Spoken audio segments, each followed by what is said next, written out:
Craig, we are on a good run of form at the moment. Our last defeat was against Swift in Europe. We've played 13 games across all competitions. We've won 11 and just drawn 2. So are you happy as you look overall with the way things have been going? Yeah, I think when you put it down like that, you put it down in the words like that, and then you've got to be reasonably happy. I said probably the only one that I've really been disappointed with and we spoke about before was the home draw against Barrytown. So apart from that, I think it's Ballad's never an easy place to go. So a draw away at Ballad's a reasonable result. Still in our opinion 2 points lost, but I think more so the Barry home, was a real was a one that were really disappointing, and since then we've done well. We've kicked on. I think it might have been good for a long term. We've had better results at home than what we had previously beforehand. We've controlled games better, scored more goals, been more dominant. So we've not switched off near end of games, etc., etc. So it was a timely reminder in the not too distant past that if we haven't got our foot flat to the floor for 90 plus minutes, then there's some good teams and individuals in this league that will punish you.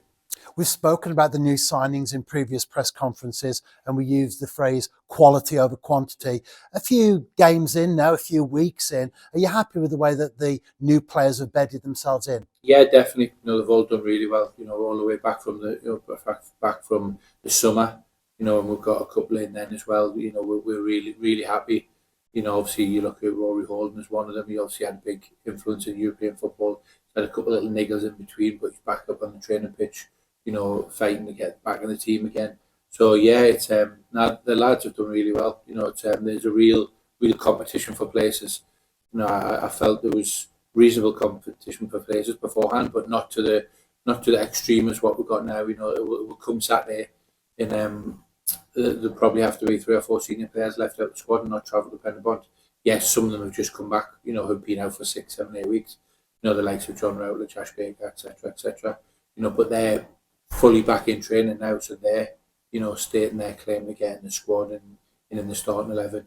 With some real good quality then. So it's the next couple of weeks are going to be tough, but nah, it's good. It's a good tough to have some hard decisions to be made, but you'd rather have that than limit the options. And it is match day 11 on Saturday, and although lots of managers, players and people associated with the game still talk about the early days, nevertheless we will be in the second third of the season. Yeah, it's a little bit different in our league, isn't it? The old cliche goes, it's a marathon, not a sprint, but it's probably the other way around with our league, because obviously everyone wants a good start, because then if you get in the top 6, then you're guaranteed not to be in a dogfight when it comes to the end of the season. So there's a little bit more different dynamics in our league than what there is some other leagues. So yeah, it's 11 games into it from coming on Saturday. It's, you look at it and we've had that many games that from the European games, and then obviously we're still in every competition domestically as well, which is it gives the opportunity for young players to get games, and also as well for players that are coming back and to have such a strong squad. You need competitive games to get the opportunity to rotate and keep everyone happy. So yeah, it's a lot of the time, which a lot of clubs have, and I've been involved with, obviously Connors Key beforehand, where each year led into another one with European football, 2, 3, 4 weeks off. 7, 8 years I was here previously, we qualify in for Champions League, 2, 3 weeks off.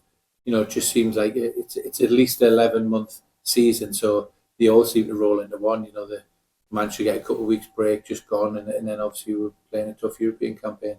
So really, it's just carry on as normal, and it's another cycle of games. And since their promotion to the top flight in 2019-20, this will be our 10th visit to the SDM Glass Stadium. Yeah. The 9 previous ones, we've won 7, drawn 2, very good statistics, scored 23 goals. However, what we have found on the ground, it's always a difficult place to go, and it's a tough task. Yeah, it is. Penybont have done fantastic. Griff's done a great job there, since getting them promoted, and then obviously competing at the top end of the league, and obviously qualifying for European football.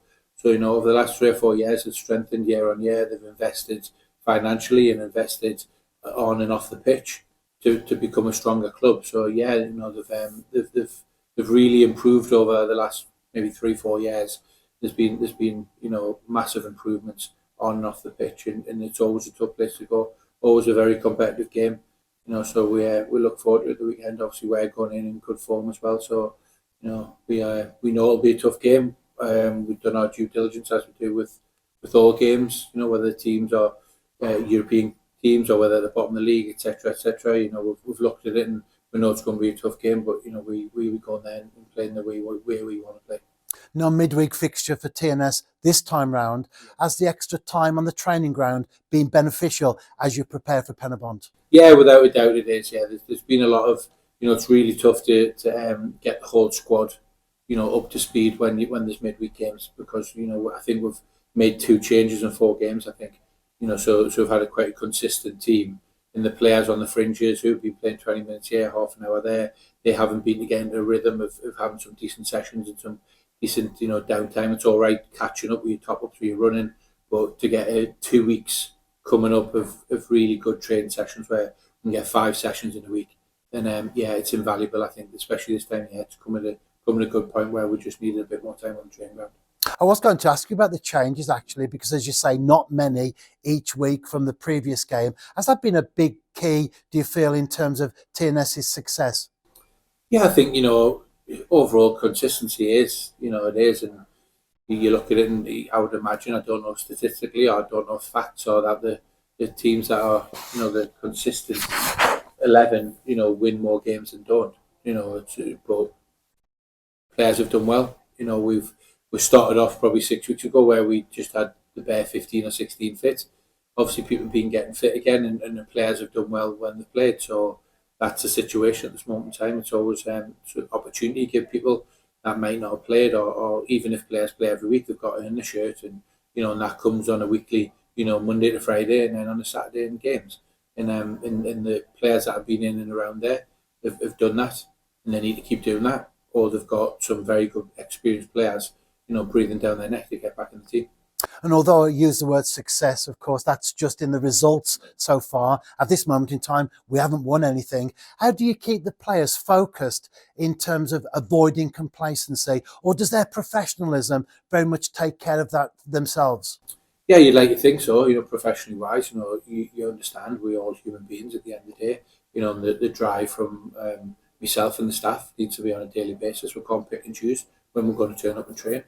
The competition from within, certainly now with everyone fit, and like I said, it's almost a non-negotiable that you train as hard, if not harder, than what the games are, and the rest sort of tend to look after themselves. So there's high demands put on the daily training by myself and the staff, and then also there's high demands of performance put on the players by their peers and other squad members. Because like I say, if you don't perform, you might find yourself out of the game for 6 or 7 weeks at a time. We've got a strong squad, so yeah, it's always been the same. I think that's where the importance is, having everyone fit, because everyone's looking over the shoulder, breathing down their neck, and make them a little bit uncomfortable to perform on a Saturday. And ahead of the Penybont game, we will stay over in South Wales on the Friday evening. Do you feel that those overnight stays are a big part of preparation? Yeah, I think wherever you are, whatever you do, you try to prepare right, and we feel, and I think generally everyone feels that the north to south trips are a big ask to do on the day. And I'd probably think 95% of our league does it now. Stays overnight, whether it's south to north or north to south. You're travelling 3-4 hours on a day of a game isn't ideal. So yeah, the preparation's brilliant. Fortunately, we've got support from the club to do that, and we've got people at the club that understand the positives about doing that. And yeah, it's something that I think is key to rest and recovery and preparation. And what's the injury situation like as you begin to assemble the squad in advance of Saturday's game? Yeah, there's one injury. Unfortunately, Josh Pask missed last week with illness, but he's fine, trained again today, no problem at all. So really, there's only Declan McManus at this moment in time. Everybody else, including Paskey, is trained properly today, all of this week. So it's going to be big competition for places. And he's out of sight, but not out of mind. How are things coming on with Dec? Yeah, Dec's had a couple of weeks off. He's obviously been very immobile with the operation he's had. He's been on crutches, etc. But he's come back in this week. It's great to have him back in at the club. It's great to have him back in mixing with the players. It's great to have, it'd be great for him to have a bit of banter, change room banter with the lads again, and just interaction, because obviously being injured, as I know very well, it's not a fantastic place to be. It's probably the worst that players are injured is the worst part of football. So yeah, Dex back in with the group. He was in on Friday. He's been in this week as well. So it's great to see him about the place. It's great to see in the 3 days. As all of a sudden today he's not in scrutches anymore. So hopefully another 4 to 6 weeks he'll be back out on the pitch and hopefully terrorising defenders again.